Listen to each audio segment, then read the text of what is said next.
Olá, pessoal, sejam muito bem-vindos a esse vídeo. Meu nome é Thelma Cintia, eu ensino brasileiros a investirem aqui nos Estados Unidos, ainda que sejam iniciantes. E, aliás, é sobre isso que a gente vai falar hoje, né, Bruna? Bruna, seja É isso bem-vinda. aí. Obrigada. Oi, gente. Oi, Cíntia. Eu sou a Bruna, eu sou irmã da Cíntia e eu sou aprendiz de investidora. E eu tô aqui para fazer o seu papel, para tirar as dúvidas e aprender aí essa jornada. A pergunta de hoje, Cíntia, a gente quer saber o que todo iniciante precisa fazer para começar a investir nos Estados Unidos? Bom, vamos lá. Ontem, essa semana, eu tive uma mensagem de uma menina no Instagram. Inclusive, gente, se você que não me segue ainda no meu Instagram, bom, antes, ative o sininho, dá um joinha, se inscreva no canal. Mas lá no meu Instagram, no meu Instagram, que é uma Cintia, também tá escrito aqui embaixo, ela mandou mensagem assim: Thelma, alguém me indicou você e eu queria aprender a economizar, porque eu não conseguia economizar. E aí eu falei, tá, primeiro passo, você quer aprender a economizar para aquela? Boa pergunta. Aí, então, saiu o primeiro problema. Eu vi isso. Eu vi. Uhum. Tá vendo? A primeira pergunta é, para que você quer investir? É pro seu aposentadoria? Porque essa pergunta vai ser muito importante. Mas antes, vamos lá, se você está aqui é porque você já sabe o que é investir, né? Então, o primeiro passo é fazer o seu planejamento financeiro, ou nome chato, né? Planejamento financeiro, nossa senhora. Casou esses dois nomes, o pessoal corre. Já dá até preguiça. O que é o planejamento financeiro? É você responder essas perguntas. Você quer investir por quê, gente? Cadê seu dinheiro? De onde vem? Para onde vai? Gente, nada mirabolante, né? Nada de planilhas, mega, blast, aplicativo, não é nada disso. Se você for da planilha, maravilha, incrível, tem planilha de graça aí. A Bruna é da planilha. Mas se não, se você é do papel que senta a bunda na cadeira, pega o papel e aquele que fala, eu tenho tanto para investir, eu preciso fazer sobrar meu dinheiro a partir daqui a 2 meses para começar a investir. Primeira coisa é fazer o seu planejamento financeiro simples, simples. E aí depois tem que aprofundar até para rastrear, né, o dinheiro, para fazer sobrar o seu dinheiro. Porque com isso em mãos, a gente parte para o segundo passo, que é saber quais são os seus objetivos. Quem é que investe sem saber? Boa pergunta. Você não investe porque você não tem um motivo muito forte para você parar de gastar agora no presente. Quem vai parar de gastar agora no presente? Eu vou fazer o que com esse dinheiro no futuro? Não faz sentido, né? Então, não, e provavelmente a pessoa que pensa assim não deve nem pensar que ela pode ter imprevistos, então a reserva do perrengue nem existe ainda. Quebrar o braço? Nem sei que isso pode acontecer comigo, que eu tô vivo, respirando e andando. E olha só que loucura, ela falou assim, eu gasto muito dinheiro, com muita futilidade, e eu queria economizar. Então, ela já tem consciência da grana que ela já faz muito dinheiro. E quer economizar. Mas você quer economizar para quê? Não sei. Então, você não vai conseguir. Não vai, gente. Vocês estão me ouvindo? Se você não tiver objetivo forte, claro, você não vai economizar. Isso aqui é um objetivo bem forte aqui. A sua independência financeira. Eu falei para ela, você pretende trabalhar até morrer? Já é um motivo bem forte para você economizar. Já é um motivo muito forte para você colocar lá como foco, né, como meta. Esse é o segundo passo. Qual é o passo número 3? Eu já vou te dar um motivo agora, além do longo prazo. A reserva do perrengue, minha gente. Olha, eu já dei o spoiler, hein? Já deu a resposta.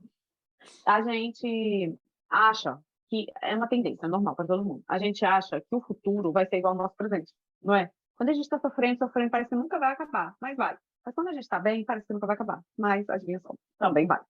Então, o presente é só o presente, isso vai mudar. Então, nos preparemos para a reserva do perrengue, para os perrengues que virão, né?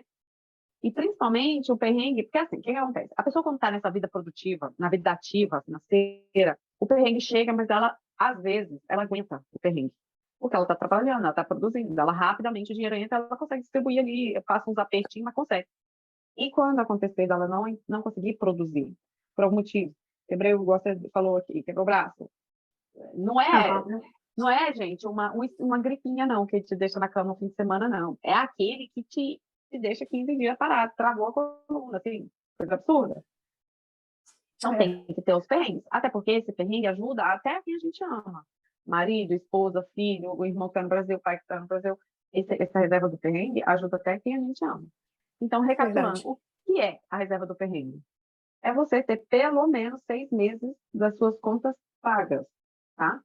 Pelo menos 6 meses das suas contas pagas. Não é 6 meses do seu salário. 6 meses das suas despesas. É porque a gente confunde o pessoal que ganha 5, gasta 5. Acaba que vira tudo a mesma coisa, né? Aí, para fazer, é bom que a pessoa tem que fazer o rastreamento para saber o que é despesa.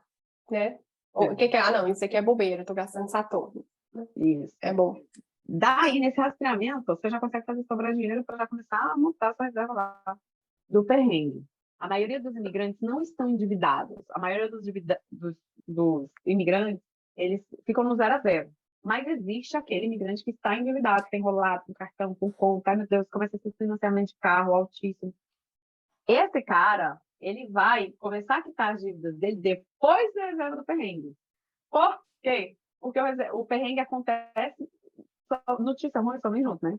Aí você tá lá, pagando suas dívidas. Acontece o perrengue. Você vai precisar se endividar mais ainda. Porque você não consegue aguentar o seu perrengue, né? Então, pagar as dívidas vem depois da reserva do perrengue. Então, o quarto passo é quitar as dívidas antes de começar a investir. Se você não tem dívida, pula para o quinto passo. Qual é o quinto passo? É saber o que é investir, né? Primeiro, aqui nos Estados Unidos é um pouco diferente do Brasil. Lá no Brasil, os bancos têm dado opções para o pessoal investir através deles. Aqui nos Estados Unidos, você precisa abrir uma conta numa corretora americana. E aí você vai ter que saber. Nessa corretora americana, eu consigo abrir conta sendo imigrante, sendo não residente fiscal? Então, o que é um residente fiscal? É todo aquele que declara os seus impostos aqui nos Estados Unidos. Se você tem um Social Security Number, você é residente fiscal, independente do seu status migratório. Se você tem o ITIN, emitido pelo IRS, né, pelo Receita Federal Americana, você é considerado residente fiscal. Não tem nada a ver com seu status imigratório, beleza? Essas informações, as pessoas ficam com medo. Eu recebi essa semana também. Eu acho que é um erro. Se eu não tenho papel aqui nos Estados Unidos, investir aqui nos Estados Unidos. Não sei. Ela ainda falou assim, eu acho que é um erro. E no final, não sei. Ou seja, ela supõe que é um erro, né? Eu não sou advogada de imigração, não tenho formação nessa área e não estou apta a aconselhar, né? Do ponto de vista da imigração. Legal. Mas pensa bem, se o Estado olhar para você que é um cidadão, que paga os seus impostos, declara os seus impostos, que tem uma conta de aposentadoria, por exemplo, aqui nos Estados Unidos com benefício fiscal, que investe o seu dinheiro, que é capaz de se sustentar através do seu trabalho, se isso fosse pesar, seria positivamente na imigração, a menos que o seu dinheiro venha ilegal. Você está arrumando treta aí para conseguir dinheiro, aí beleza, tá. Outra história. Mas não, eu estou aqui trabalhando, fazendo meu dinheiro, limpando casa, fazendo piscina, sei lá, fazendo o que for. De onde vem o seu dinheiro é legítimo, eu declaro, eu tenho o meu IT, eu tenho. Isso só poderia contar positivamente, se pesar. Eu nem sei se isso pesa. Então, tira da cabeça. Cuide da sua vida, não deixe isso te impedir. É isso que faz a geração que estava aqui, passar 10, 15, 20 anos, sem construir nada. Bota dinheiro na mão do tio que tem fazenda de gato no Brasil. Bota dinheiro na mão de consórcio que vou comprar uma terrinha lá no Brasil. Bota dinheiro na mão dos parentes, tudo. Compra casa, compra um monte de lote, começa a construir prédiozinho lá no Brasil. Passa a vida inteirinha trabalhando aqui para ver se dá conta de usufruir quando for. Acaba que nem vai. E bota dinheiro na mão dos outros e os outros que usufruem. Essa é a antiga geração. É verdade. Porque essa geração investidora em dólar aqui, de agora, que você que está me assistindo, você é dessa geração investidora. Então, não se deixe intimidar por esse tipo de pânico, que é gente que não entende nada, fica falando as coisas. Vê se faz sentido isso. Pare, pensa, se pergunta, se questione. Converse com outras pessoas que são mais inteligentes que você, mais inteligentes até que essa outra pessoa. Procure saber um pouco mais. Gente, advogado dando consulta aí, respondendo perguntas gratuitas na internet. Não deixa essas coisas te deixarem para trás. Manda, por exemplo, essa live aqui para alguém que pensa assim, para ela ver, putz, é mesmo, deixa eu pensar aqui por um outro lado, para sair dessa loucura que vive aqui nesse país. É porque acaba que fica aí sempre em pânico, né? Não posso fazer nada, não posso construir nada, porque... Passo número 7. Você estava falando que depois de abrir a conta, a gente Abriu precisa conhecer os investimentos, que aí é diferente do Brasil. É bem diferente e já vou dizer, mais simples e melhor. Por que melhor, gente? Porque a economia americana é mais forte, né? O inglês pode ser uma dificuldade realmente e é por isso que eu estou aqui para te ajudar. Mas mesmo assim, gente, mesmo com inglês, ainda é mais fácil que investir no Brasil. Eu sei que parece loucura, mas não é. Acredite em mim. Então, o que você tem que fazer? Abrir a conta. Beleza, então. Tenho os meus objetivos. Vou investir para médio, curto e longo prazo.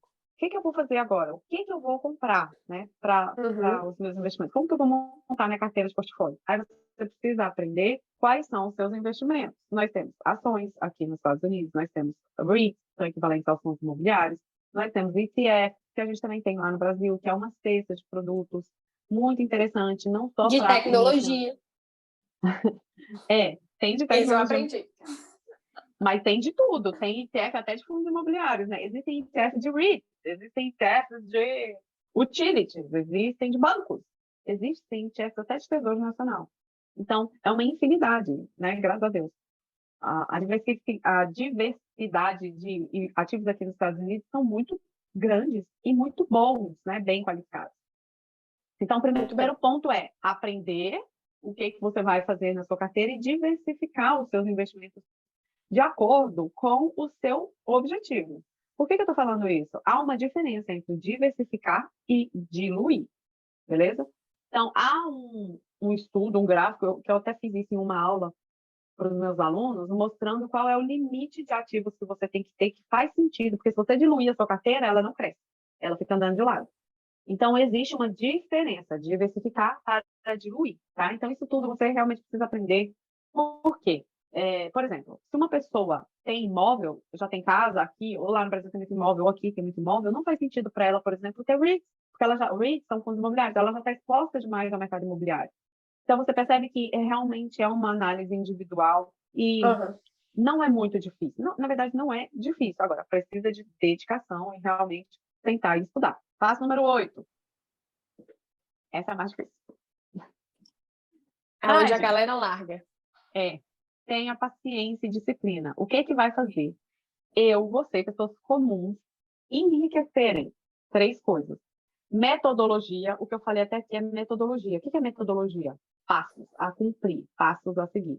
Disciplina. O que é disciplina? É seguir os passos, entendeu? Todo mês eu me propus a fazer isso, então você precisa ter disciplina naquele valor, naquele montante. Eu vou aumentar. Nossa, esse mês apertou, dane-se. Se vira. Bota eu do mês que vem para pagar, mas o seu investimento precisa ser garantido, isso é disciplina. E constância. Você precisa fazer isso por anos a fio. Anos. Um patrimônio não vai crescer assim do nada, né? Ele precisa desses 3 elementos: metodologia, disciplina e constância. É o mais difícil mesmo até aí. Passo número 9. Avalie investimentos de renda variável. Por que isso? Porque a renda variável é o que vai te dar o potencial de crescimento. Tem um estudo, eu não tenho informação muito exata aqui não, mas é assim, ó, em 30 anos, é porque o pessoal não faz ideia disso, mas em 30 anos, o dinheiro que você acumulou, ao final desses 30 anos, 90% não foi você que colocou, foi os juros compostos que rendeu. Você só colocou 10%. 10. Eu acho que você já apresentou isso em alguma live, porque eu lembro de ter visto. Ou então você estudando, porque a Bruna também gosta desse assunto. Você tem noção do que é fazer o seu dinheiro construir 90% do seu patrimônio?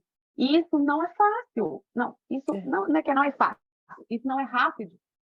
Fácil é só você botar o dinheiro lá e ele vai trabalhar para você mesmo. Mas onde? Em ativos de renda variável, porque é lá onde está o potencial de crescimento do seu portfólio. Thelma, eu vou deixar tudo em ações? Não, pessoal. É para isso que você tem lá no passo, lá em cima, diversifique seus investimentos, que aquilo ali vai te dar... É o passo 7, para diversificar os investimentos. Passo 7, então. Lá no passo 7, você vai ter ações, você vai ter outras coisas para equilibrar. Então, ações, Tesouro Nacional, renda fixa, para equilibrar a sua carteira. Isso de acordo com o tempo que você tem para frente. Eu sou jovem, tenho muito tempo. Ou não sou tão jovem mais. Eu tenho menos tempo. Isso aí precisa ser equalizado. Beleza? E o passo número... É o 10 que eu estou agora, né? É, o 10. Acompanhe os investimentos e o mercado. Eu vou botar uma ressalva aqui. Porque existem 2 formas de investir. Que é fazer stock picking, você vai lá e escolhe a empresa. Quando você escolhe a empresa, você precisa acompanhar o mercado. Aqui nos Estados Unidos, eu vou usar os Estados Unidos como exemplo, tá? Então, quando você faz esse stock picking, comprar a empresa, por exemplo, vou comprar a McDonald's, você precisa ficar de olho no mercado, alimentação, por exemplo, o mercado imobiliário, porque eu não sei se você sabe, mas o McDonald's é um grande... Você, eu sei que sabe. Mas É porque tem coisas que eu sei, tem coisas que eu não sei. Vocês que estão me ouvindo aqui, eu não sei se vocês sabem, mas o McDonald's, o maior business dele não é comida, é imobiliário. Imobiliário, umas grandes sacadas daquele cara. E se vocês quiserem, isso que a Bruna está falando, é o filme Fome de poder. Isso, assistam Fome de Poder, que conta a história do McDonald's, como que ele virou, né, o quê, e aí você vai entender isso. Então, por exemplo, se você está investido em empresa como o McDonald's, você precisa estar ligada no que pode acontecer. Uhum. E aí, o Starbucks, aí você escolhe uma que você queira. AT&T, isso aí. Você vai precisar ficar ali de olho no mercado. Mas existe uma outra forma de investir que chama Asset Allocation. Chama Asset Allocation. O que é isso? É você investir em grupos de empresa. Ou seja, eu quero investir nos Estados Unidos inteiro, quero investir na Bolsa de Valores inteira.